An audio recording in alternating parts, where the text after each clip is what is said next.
ఈ మూర్ఛ వ్యాధిని మనం సాధారణంగా ఫిట్స్ లేక సొమ్ము ఇలా రకరకాల పేర్లతో పిలుస్తుంటాం. ఒక్కొక్క ప్రాంతంలో ఒక్కొక్క పేరుతో పిలుస్తూ ఉంటారు. సాధారణంగా ఈ మూర్ఛ వ్యాధి లక్షణాలు ఎలా ఉంటాయంటే, సడన్గా పేషెంటు కింద పడి కొట్టుకోవటం, కాళ్ళు చేతులు బిగుసుకుపోవటం, నోట్లోంచి చొంగ లాంటిది కారటం, అట్లా పడిపోయినప్పుడు పేషెంట్ అన్కాన్షియస్ అవ్వటం, అంటే స్పృహ తప్పి పడిపోవటం, ఇలా ఉంటాయి. దీన్ని మామూలుగా గ్రాండ్ మాల్ ఎపిలెప్సీ. అలా కాకుండా కొంతమందిలో పార్షియల్ ఎపిలెప్సీ అంటారు. పార్షియల్ ఎపిలెప్సీ అంటే పూర్తిగా పడిపోరు పేషెంట్, ఓన్లీ అలాగే బొమ్మలాగా ఉండిపోవటం, ఓన్లీ నోరు మాత్రం కదిలిస్తూ 2-3 నిమిషాల పాటు తను ఎక్కడున్నాడో, తన చుట్టూ ఏం జరుగుతుందో తెలుసుకోలేకుండా ఉండటం, మళ్ళీ తిరిగి నార్మల్ స్థితికి రావటం, ఇలా జరుగుతూ ఉంటుంది. ఇవి సాధారణంగా కాంప్లెక్స్ పార్షియల్ సీజర్స్ అంటాం.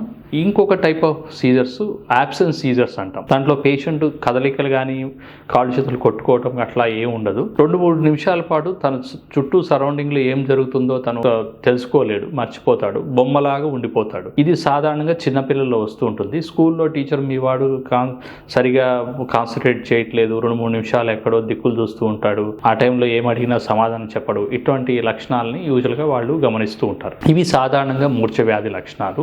కామన్గా మనకు వచ్చే మూర్ఛ వ్యాధుల్లో ముఖ్యంగా 3 రకమైన కారణాల వల్ల వస్తూ ఉంటాయి. మెయిన్గా బ్రెయిన్ లోపల ఉన్న లోపాల వల్ల, బ్రెయిన్లో మెదడు ఎదుగుదల లోపాలు కానీ, బ్రెయిన్లో బ్లడ్ క్లాట్స్ రావటం కానీ, ఇన్ఫెక్షన్ లాంటి వాటి వల్ల కానీ, లేదా తలకు దెబ్బ తగిలిన తర్వాత వచ్చే రక్తం గడ్డగట్టిన దాని వల్ల వచ్చే మార్పుల వల్ల కానీ, వీటన్నిటిని సిమ్టమాటిక్ ఎపిలెప్సీ అంటారు. బ్రెయిన్లో ఏదైనా ఒక కారణం వల్ల వచ్చే మూర్ఛ వ్యాధిని సిమ్టమాటిక్ ఎపిలెప్సీస్ అంటూ ఉంటాము. ఇది సాధారణంగా చిన్నపిల్లల నుంచి పెద్దవాళ్ళ వరకు ఎవరిలో అయినా రావచ్చు. చిన్నపిల్లల్లో ఎస్పెషల్లీ డెలివరీ అయినప్పుడు, సరైన ఆక్సిజన్ అందనప్పుడు, బ్రెయిన్లో కొంత భాగం మెదడు దెబ్బతిన్నప్పుడు, అటువంటి టైంలో పిల్లలు పెరిగి పెద్ద అయిన తర్వాత ఆ మూర్ఛ వ్యాధి వచ్చేదానికి అవకాశం ఉంటుంది. లేదా పిల్లలు చిన్నప్పుడే, అంటే పుట్టినప్పుడే ఫిట్స్ స్టార్ట్ అయ్యి అవి ఇంకా లైఫ్ లాంగ్ కంటిన్యూ అయ్యే అవకాశాలు కూడా కొంతమందికి ఉంటూ ఉంటాయి. ఇంకా పెద్దవాళ్లలో ఎస్పెషల్లీ 12-15 సంవత్సరాల వయసులో తర్వాత పెద్దవాళ్ళు వచ్చే మూర్ఛ వ్యాధులు కామన్గా ఇన్ఫెక్షన్ వల్ల, అంటే బ్రెయిన్లో టీబీ కానీ, న్యూరోసిస్టీ సర్కోసిస్ అంటాం, అంటే కడుపులో ఉన్న కొన్ని నట్ట పురుగులు అంటారు, అలాంటి పురుగులు ఒక్కోసారి బ్లడ్ నుంచి మనకు బ్రెయిన్లో వ్యాప్తి చెంది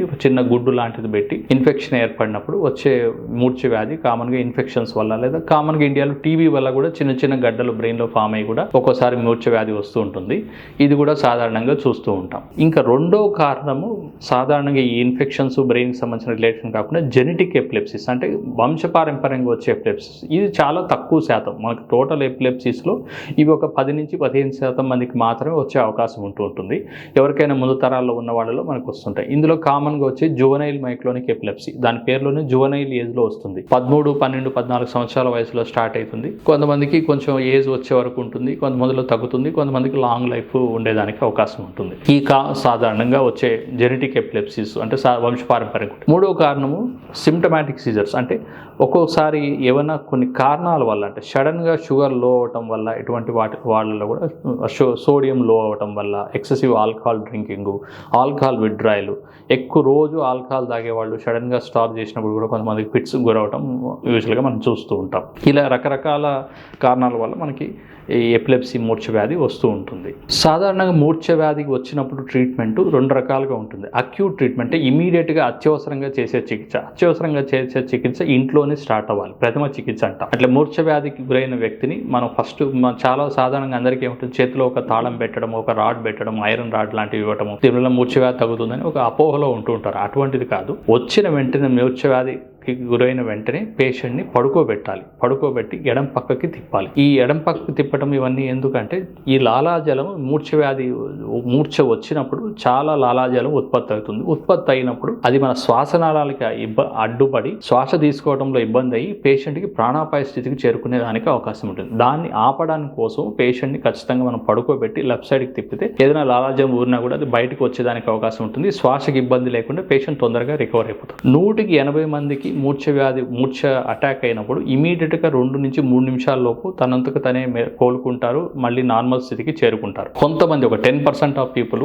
కోలుకోకుండా కంటిన్యూగా మూర్ఛ అలాగే కంటిన్యూ అవుతూ ఉందంటే ఇమీడియట్గా దగ్గరున్న ప్రథమ చికిత్సా కేంద్రానికి డాక్టర్ దగ్గరికి తీసుకెళ్లాల్సిన అవసరం ఉంటుంది. అది ఇమీడియట్ అత్యవసర చికిత్స అనేది చాలా ఇంపార్టెంట్. అటు జరిగినప్పుడు ఆ పడిపోయిన మూర్ఛగ్రస్తుడికి కింద దెబ్బలు తగలకుండా జాగ్రత్తగా చూసుకోవడం, ఏదైనా బిగుతైన దుస్తులు ఉంటే వాటిని లూజ్ చేయటము, ఇటువంటివి మనం సాధారణంగా ఇమీడియట్గా జాగ్రత్తలు తీసుకోవాల్సిన అవసరం ఉంటుంది. ఏదైనా ప్రమాదకరమైన వస్తువులు అంటే గ్యాస్ స్టవ్ అటువంటి దగ్గర ఉన్నప్పుడు వాటి నుంచి దూరం తీసుకురావటము, లేదా పదునైన వస్తువులు ఉంటే అవి తగలకుండా అవి చూసుకోవడం, ఇటువంటివి ముఖ్యంగా మనం జాగ్రత్త పడాల్సిన అవసరం ఉంటుంది. లాంగ్ టర్మ్ థెరపీ అంటే మనం ఈ మూర్ఛ వ్యాధి వచ్చిన వాళ్ళలో మూర్ఛ మళ్ళీ రాకుండా ప్లస్ తిరిగి మళ్ళీ మూర్ఛగ్రస్తులు గురవకుండా ఉండడానికి కొన్ని మందులు ఉంటాయి. యాంటీ ఎపిలెప్టిక్ మెడికేషన్స్ అంటారు. ఇవి ఏ టైప్ ఆఫ్ మూర్ఛ వ్యాధి ఇంతకుముందు చెప్పినట్టు మనకి 2-3 రకాల టైప్స్ ఉంటాయి. Absence seizures, complex partial seizures, grand mal seizures అని. ఇందులో ఏ టైప్ ఆఫ్ సీజర్కి ఏ మెడిసిన్ పనిచేస్తుంది అని డాక్టర్లు డయాగ్నోస్ చేస్తారు. ఈ డయాగ్నోసిస్కి కామన్గా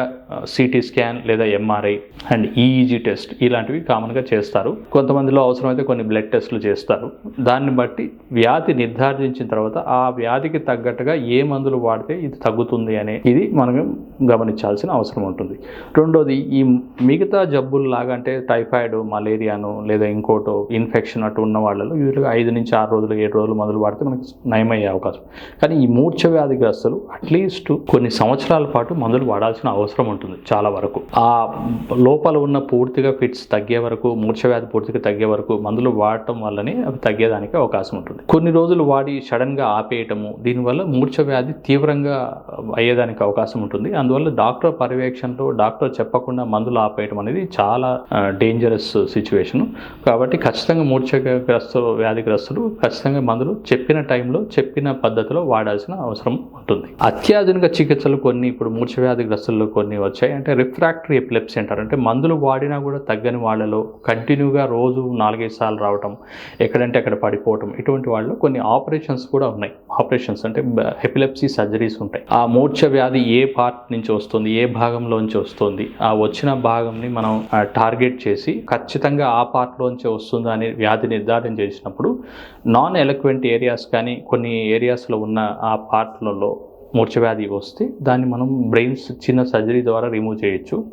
కొంతమంది సర్జరీ చేయలేని వాళ్ళకి పాలియేటివ్ థెరపీస్ ఉంటాయి. అంటే వ్యాగల్ నర్వ్ స్టిమ్యులేషన్ అంటాం. అంటే చిన్న చిప్ లాంటిది నవలో అమర్చినప్పుడు కూడా మూర్ఛ వ్యాధి తగ్గేదానికి అవకాశం ఉంటుంది. ఇవన్నీ అత్యాధునిక చికిత్సలు అందరికీ అవసరం ఉండదు. 100% మందిలో మందులు చిన్న ట్రీట్మెంట్స్తో చాలా వరకు నయమవుతుంది. ఒక 10-15% ఆఫ్ ది పీపుల్లో ఈ రిఫ్రాక్టరీ ఎపిలెప్సీ మందులు వాడినా తగిన వాళ్ళు, రోజు మూర్ఛ వచ్చే వాళ్ళలో ఈ అత్యాధునిక చికిత్సలో అవసరం ఉంటుంది.